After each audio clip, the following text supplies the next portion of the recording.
nasaktan sa pagsalpok ng SUV sa loob ng bangko sa Quezon City. Pumanaw na.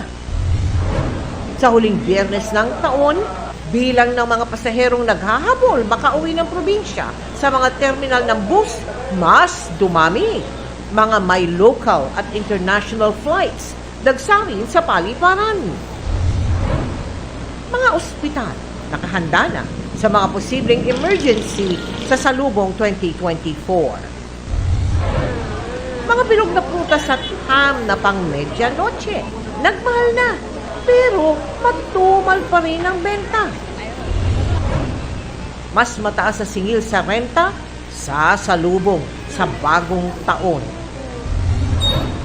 Ang star ng mga handaan na lechon, may mas ile-level up pa?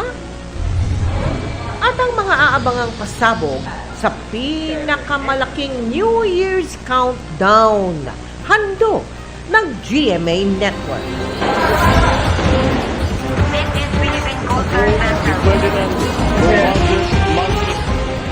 Live mula sa GMA Network Center, ito ang 24 Oras.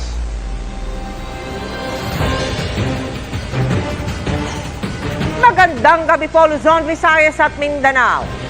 Ilang araw bago ang bagong taon, nasawi ang isa sa 7 nasaktan sa pagsalpok ng isang SUV sa loob ng isang bangko sa Quezon City. Nahulikam ang pagharurot at ilang beses na pag-atras abante ng sasakyan.